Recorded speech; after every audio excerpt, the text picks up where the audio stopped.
Primera piel, la epidermis.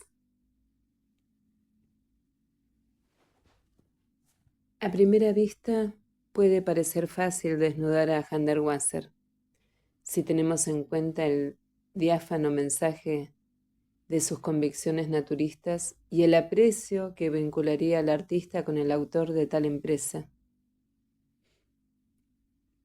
Muy pronto nos damos cuenta de que la soledad de su infancia le dejó marcas profundas. El hecho de ser el hijo único de una madre judía y de un padre ario, muerto en 1929, cuando Hundertwasser acababa de cumplir 1 año, no pasó de largo impunemente.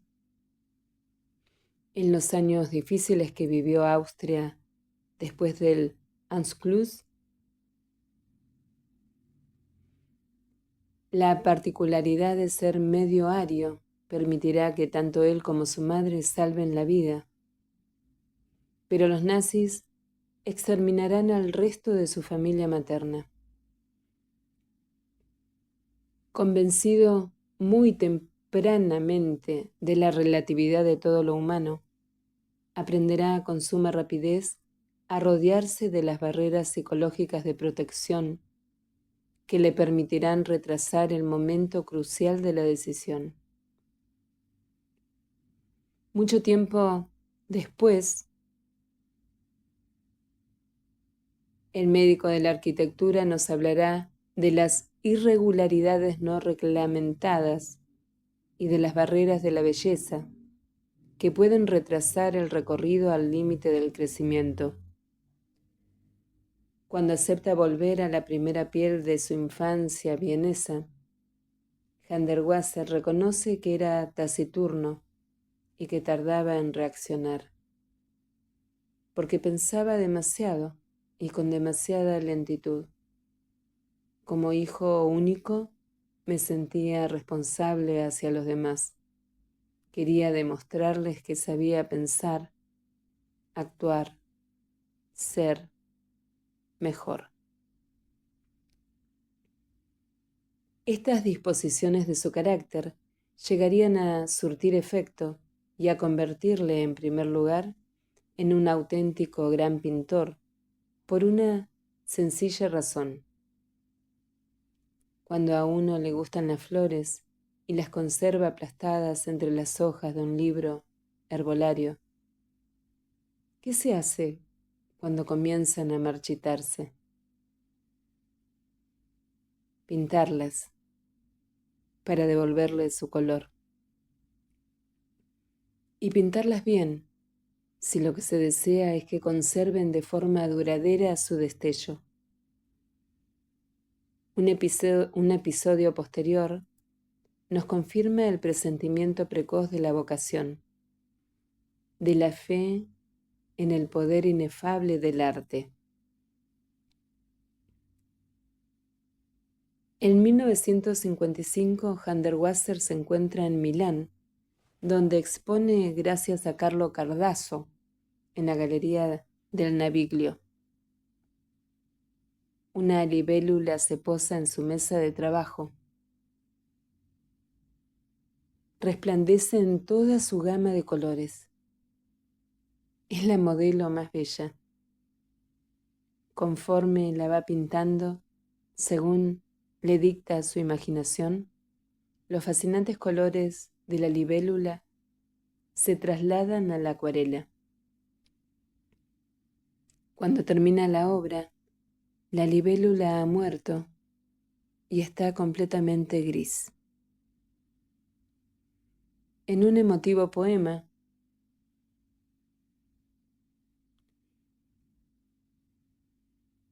Libelaquerelula, Hundertwasser describe la fascinante transición de los colores de la criatura a lo que él ha creado. Naturalmente, no todo es tan sencillo cuando uno es un aspirante a pintor. Sin Blanca, que acaba de llegar a París en 1949 y que decide darse a conocer en el ambiente artístico de los años 50, con la única baza de la presencia estimulante de un amigo y pintor genial, tan indigente como él, René Brault, y la hospitalidad de una familia, los Dommage, que le acogen en Saint-Mandé. Y sin embargo, se produce el milagro de la forma más natural del mundo.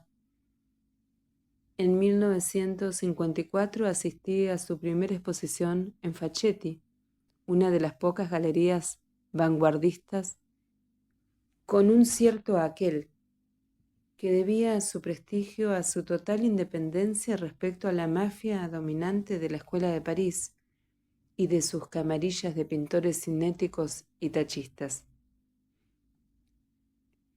Los pocos coleccionistas con la suficiente audacia o esnobismo para frecuentar este tipo de locales se acostumbraron pronto a ver deambular a una silueta desgarbada, de largo rostro y ojos almendrados. De ahí el apodo de ojos bonitos, que me vino inmediatamente a la cabeza. La singularidad de su atuendo acentuaba su aureola de talento prometedor o de genio en ciernes. En el ambiente de la marginalidad intelectual, su segunda piel le servía de pasaporte social. Las peripecias de su existencia ponen en evidencia, en cualquier caso, su fascinación innata por las irregularidades no reglamentadas que son responsables de un destino feliz. El nombre Hundertwasser, que ha paseado por todo el mundo, no es en realidad su auténtico apellido. Su nombre verdadero es Friedrich Stowasser, y precisamente en aquel año de 1949 adopta el apellido Hundertwasser. En ruso y en todas las lenguas eslavas, Sto significa 100, Hundert en alemán. 10 años después descubre que Sto podría provenir de Ste o Staur, Stauwasser, en alemán, agua retenida, agua estancada. Por lo tanto, germanizó de manera errónea su apellido. No importa, Hundertwasser suena bien. Recalca la atracción que el vocablo agua ejerce en todas las lenguas. El agua elevado a 100. En 1961, está viviendo todo el año en Japón, cambia también su nombre, en Friedrich I y después en Friedrich. En 1968, en Venecia, donde se preocupa bastante de su barco, realiza una nueva amalgama. Su nombre completo será Friedensreich Hundertwasser Regentag, es decir, Hundertwasser entre el Reino de la Paz, Friedensreich, y el día de lluvia, Regentag. La paz y la lluvia, dos estados de gracia.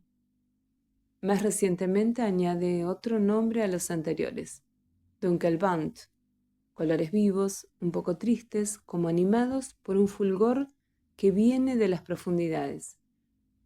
¿Una reminiscencia de las flores del herbolario de su infancia? Hundertwasser es un caso bastante sorprendente de idiopatía, escribía yo en 1957, en la separata que la Galería Kammer le dedicó y que contenía la versión definitiva de la gramática del ver. En realidad, la enfermedad de Hundertwasser no se puede comparar con ninguna otra. Es la enfermedad de un talento extraordinario, que se refleja muy pronto en los elementos formales de un lenguaje al mismo tiempo decorativo, expresivo y autosimbólico. A partir de 1953, la espiral aparece como el elemento emblemático de su obra. La espiral que refleja la introversión de la vida. Hundertwasser quedó profundamente impresionado por la irrupción de una espiral irregular en la película Imágenes de la locura, que realizó Fulcignoni en el Hospital Psiquiátrico de Santa Ana en París. Es todo el mito del laberinto. Quien dice laberinto dice hilo de Ariana, y aquí nos encontramos de nuevo en el punto de partida, es decir, la espiral, la línea antirrecta por excelencia. Es de todo sabido que Hundertwasser detesta la línea recta. Desde el manifiesto del enmohecimiento contra el racionalismo en la arquitectura de 1958, y ya en su texto de la exposición del estudio Facchetti de París en 1954, en el que había declarado que la línea recta conduce a la ruina de la humanidad, vuelve a aparecer un lema con la recurrencia periódica de un leitmotiv en todos los escritos teóricos del artista. La línea recta es impía e inmoral. La precoz adscripción del estilo aliado a un gusto evidente por lo decorativo enclaustraba desde el principio a Hundertwasser en el mundo cerrado de su laboratorio mental, en el laberinto de su visión introvertida. De hecho, desde el punto de vista de la forma, hace 50 años que Hundertwasser se ha inventado a sí mismo, dejando de lado algunas innovaciones o algún perfeccionamiento técnico. No se aprecia ninguna evolución en esta obra básicamente estática y que se fundamenta en una perfecta autarquía imaginativa. Imperturbable e hierática. La mirada transautomática que el pintor vienés lanza al mundo desde que ha adquirido una conciencia autónoma. Comienza en su propio ombligo para recorrer la naturaleza circundante y acabar por volver al ombligo. Esta perfecta autonomía imaginativa, así como la continuidad del discurso visual, que es su consecuencia inmediata, fueron desde un principio los factores determinantes de una obra fundamentalmente ornamental en su inmanencia. La mayor parte del público experimenta una satisfacción real al reconocer una obra de arte en lugar de identificarse con ella. Es cierto que la carrera de Hundertwasser, pintor vienés y auténtico ciudadano del mundo, habría sido incluso más fulgurante si se hubiese contentado con presentarnos sus imágenes como puros íconos resplandecientes y sus laberintos como mundos estéticamente cerrados, nacidos de la suntuosidad formal de una tradición barroca austríaca con connotaciones cosmogónicas. Pero en lugar de ello, a golpe de manifiesto, de tomas de posesión teóricas, de gestos espectaculares y de acciones ejemplares, el ciudadano Hundertwasser se empeñó en querer abrirnos los dédalos de su pensamiento laberíntico, en presentarnos el hilo de Ariana.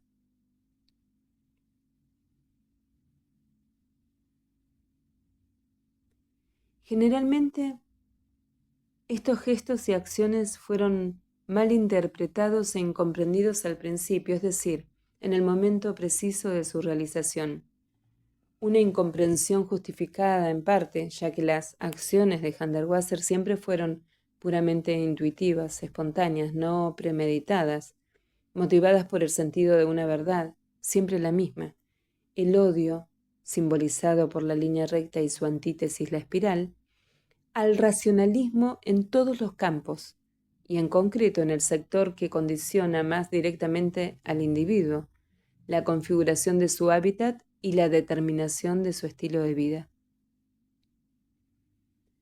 Una sencilla verdad, como el resto del pensamiento teórico de Hundertwasser, que le conduce al testimonio impulsivo y espontáneo, más que a la demostración proselitista. Verdad sencilla que se basa en un postulado universal: la naturaleza es un fin en sí misma. No tiene otro origen que ella misma. Nada existe fuera de ella. La perfecta autarquía de su estructura engendra la armonía universal, la belleza. El arte es el camino que conduce a la belleza. El gran artista es el hombre auténtico, que tiene la facultad de hacernos ver la belleza en sus aspectos de más sublime intensidad.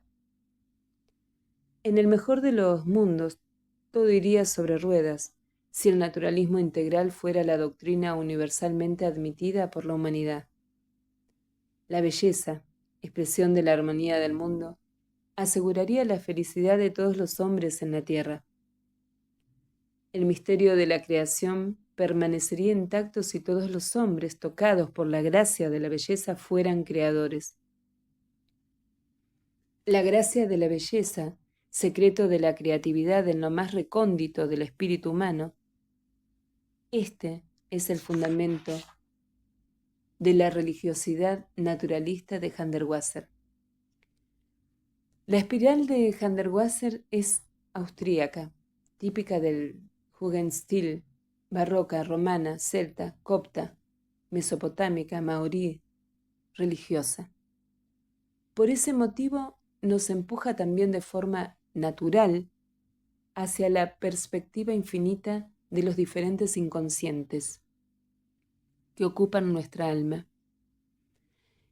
La alquimia de los colores a la que el pintor se entrega en su obra minuciosa tiene como único objetivo hacernos presentir la espiritualidad de la materia.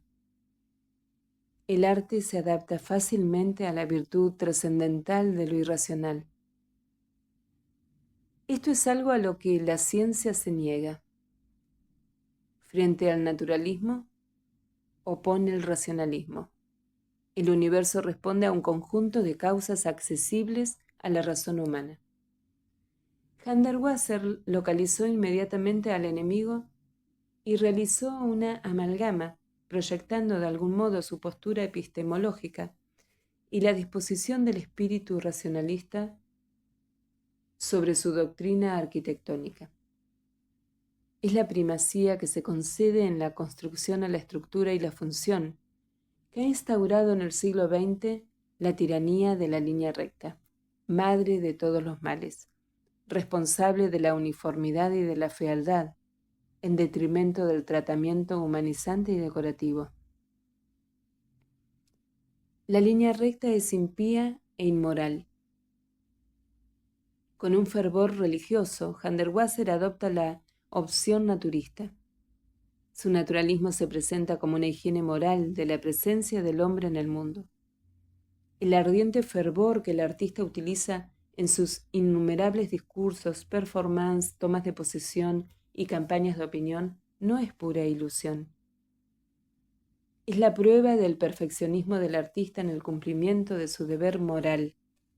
Hundertwasser no pretende persuadir, porque está convencido de que su comportamiento moral está bien fundado. Sus acciones son congruentes, sus manifiestos hablan por sí mismos. Al parecer, la perogrullada suscita el escándalo, sobre todo en Viena, y Hundertwasser se procuró una reputación sulfurosa de eterno beatnik ingenuo o de bufón que ejercita el terrorismo mental. Pero todo eso jamás le afectó. Sigue su estrella, siempre que no sea de 5 puntas, y el tiempo trabaja en su favor. Muchas afirmaciones consideradas extravagantes, muchos gestos tachados de irresponsables, han encontrado después su sentido pleno. Si prestamos atención a las metáforas que alimentan la actividad y los discursos de Hundertwasser, nos daremos cuenta de que son fábulas anticipadoras provistas de una moralidad a posteriori. Son auténticas parábolas.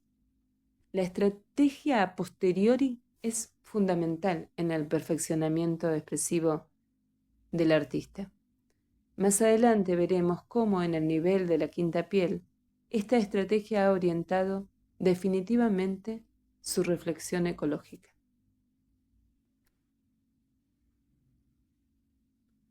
En el fondo, Hundertwasser habla en su época como Cristo lo hizo en la suya. por medio de parábolas que únicamente reflejaban en un primer momento puras y evidentes verdades. Sus amigos más allegados son como los apóstoles, los primeros en saborear esa dicha. Hoy en día, Hundertwasser empieza a recoger el fruto espiritual de sus enseñanzas parabólicas, pero queda por hacer una labor enorme y muchos proyectos todavía no han sido realizados. Cada vez valora más la relación tan estrecha con sus amigos más cercanos. Forman su auténtica familia, la zona cercana de su cuarta piel. Hundertwasser desnudo ante sus amigos. Es esta la relación directa de la cuarta piel con la primera, la que nos permite apreciar la amplitud del mensaje de higiene moral de este naturalista visionario que desde 1972 dedicará cada vez más lo mejor de sí mismo en aras de la defensa y la ilustración de la condición humana, en su búsqueda práctica de una vida mejor en la Tierra. Hundertwasser nos ofrece la más ferviente alternativa humanista.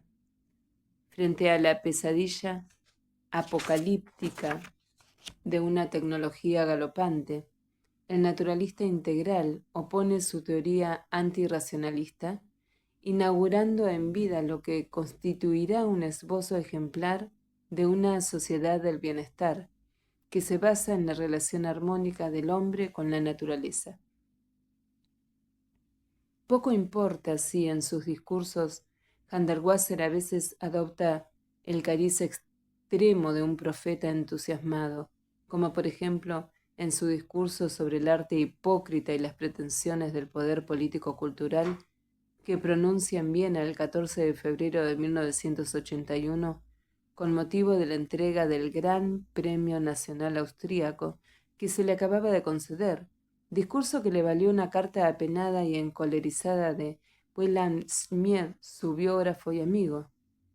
Mi propia función, ya que formo parte de su cuarta piel, es separar la cizaña del trigo en esas consideraciones epidérmicas y extraer el sentido real de la metáfora implícita. Ese es el objetivo de este libro, que se diferencia a priori del resto de la abundante bibliografía dedicada a Hundertwasser, el hombre y la obra, hasta el momento.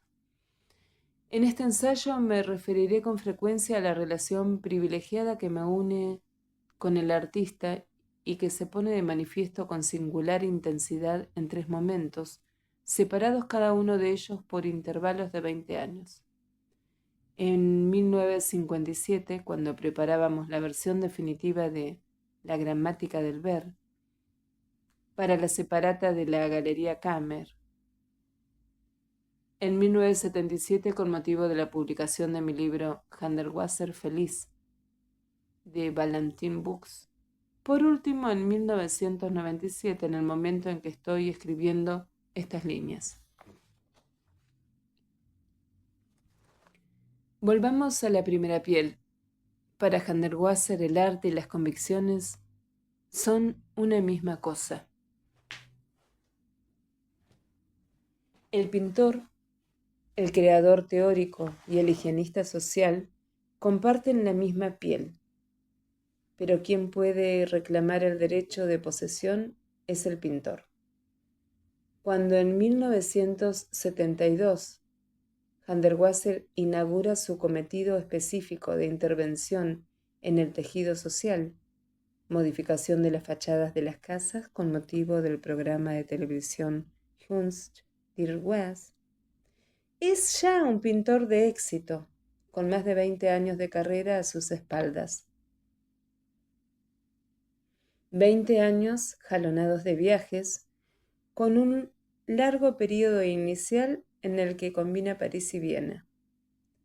Hundertwasser pinta su primera espiral en 1953 y desarrolla su teoría del transautomatismo en 1954.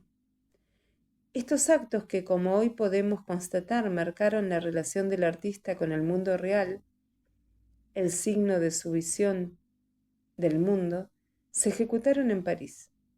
¿Qué influencia ejercieron sobre el ambiente artístico de principios de los años 50? Su teoría del transautomatismo era al mismo tiempo una crítica del analfabetismo perceptivo del público y la necesidad de una participación creadora de éste en la obra de arte. La idea de un film individual creativo transautomático no es sino retomar la idea preferida de Marcel Duchamp de que son los observadores los que crean el arte. Es cierto que el texto sobre la visibilidad de la creación transautomática se publicó en París en pleno triunfo del tachismo y que por aquel entonces ya se había olvidado todo el poder revolucionario del aspecto ready-made de Marcel Duchamp. Desde entonces el autor de estas líneas y sus amigos neorrealistas contribuyeron en buena medida a la propagación de este humanismo de evidencia visual. El público de hoy está más preparado para asumir la responsabilidad que se desprende de su derecho de ver en la elaboración de los criterios del gusto. Hoy la gramática del ver, 1957, ha perdido su interés desde el punto de vista de la percepción estética, pero su valor ha aumentado en el ámbito de la conciencia social. De hecho, apenas acabada de terminar su redacción, Hundertwasser presentía ya sus límites. Solo su sistema de asociaciones mentales y de confrontaciones sensoriales puede explicar el automatismo de las estructuras, de la percepción en el ámbito de la comunicación en general y de la pintura en especial. Es el comienzo del camino hacia la felicidad en la belleza, pero el verdadero camino está más allá, en el mundo de lo orgánico y de lo elemental. Con esta transición, el individuo perceptivo conquista su derecho a aplicar su creatividad. Y para definir este tránsito esencial de la materia inerte a la obra de arte viva, voy a tomar prestado con mucho gusto el término transubstanciación, que en este sentido utilizó el ateo Marcel Duchamp y que define el misterio central de la liturgia católica. El derecho a la creatividad es un derecho universal que tenemos todos con la única condición de merecerlo. Por este motivo, la sociedad es criminal. Con la educación que nos da, la sociedad suscita en nosotros automatismos reflejos que no nos permiten sentirnos a gusto en nuestra segunda y tercera piel, desviándonos de nuestro auténtico fin, que es vivir bien. La inexorable extensión del transautomatismo a la arquitectura se produce un año después de la publicación de la Gramática del Ver, julio de 1958, en Austria, con motivo de un encuentro internacional de arte y arquitectura organizado por Otto Mauer, monseñor, quien en aquella época encarnaba el centro de la cultura artística en Viena. Hundertwasser allí lee su manifiesto del enmohecimiento contra el racionalismo en la arquitectura. Ante un auditorio restringido de privilegiados del que formamos parte yo, el pintor Arnulf Reiner, el crítico Michel Tapie, el comisario de exposiciones de la Kunsthalle de Basilea, Arnold Rudlinger, así como Walter Koschatzky, William Smith y Werner Hofmann.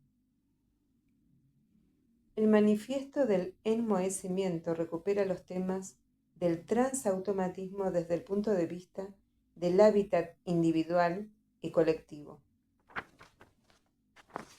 Negación del racionalismo, de la línea recta y de la arquitectura funcional. Afirmación de la libertad general de construcción.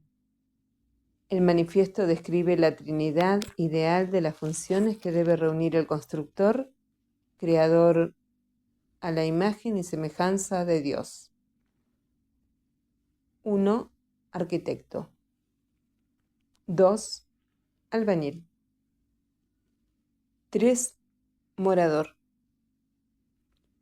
El texto introduce el concepto de el enmohecimiento, proceso de proliferación lenta, extensión de la actividad fluidoide y espiraloide de la pintura al dominio construido o a construir. El moho, al germinar, sometido a su ley orgánica de expansión, hará fermentar las estructuras y reventar la línea recta en la casa. Cada habitante debe cultivar su propio moho doméstico. La metáfora del enmohecimiento, más allá de su espectacular efecto inmediato, posee una extraordinaria riqueza seminal en el pensamiento evolutivo de Hundertwasser. Anticipa toda la expansión progresiva de la teoría naturista integral, la dimensión osmótica de la relación del hombre con la naturaleza, la higiene moral de su relación con el mundo, su participación en el ciclo orgánico de la materia. La metáfora del enmohecimiento se convierte así en la imagen parabólica de la espiral expansiva del individuo. La casa a la que el hombre va dando forma según su voluntad es la extensión de la ropa que recubre su piel biológica. Asociado a la redacción de este manifiesto, yo quise ir más lejos en su sistematización. El último párrafo del texto de Seccao, mi contribución personal, prevé la producción en masa y en serie del moho doméstico. Posteriormente hubo 2 lecturas públicas del manifiesto en 1958 en la Galería Van der Loo de Múnich y en la Galería Parnasse de Wuppertal. El arquitecto Harling, director de la Galería Parnasse, consideró incluso mi propuesta de estudiar un proyecto de fábrica de moho. El proyecto nunca superó la fase de planificación.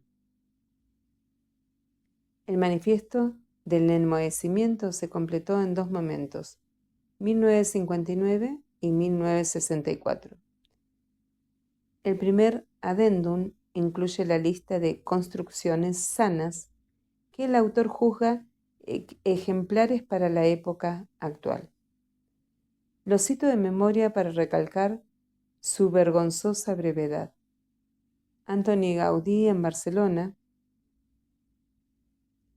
el Jugendstil en Viena, las Torres Watts de Simón Rodia en Los Ángeles, el Palacio del Factor Cheval en Auteribes, en Dromes, los barrios insalubres, las llamadas deshonras de todas las ciudades, chabolas, tugurios, etc. Las granjas y casas que los hombres primitivos construyeron con sus propias manos, las casetas en los huertos familiares de Viena, las paredes de los urinarios con sus pintadas, algunas obras de Christian Hunziker. Esta era la lista en 1959. Hundertwasser completaría hoy la enumeración con un listado de sus propios proyectos y realizaciones desde 1980, fecha en la que también Niki de Saint-Pin comenzó su fantástica ciudad-jardín de los Tarots en Capalbio, cerca de Grosseto, casi fuera de los límites de Toscana, una obra sana que Hundertwasser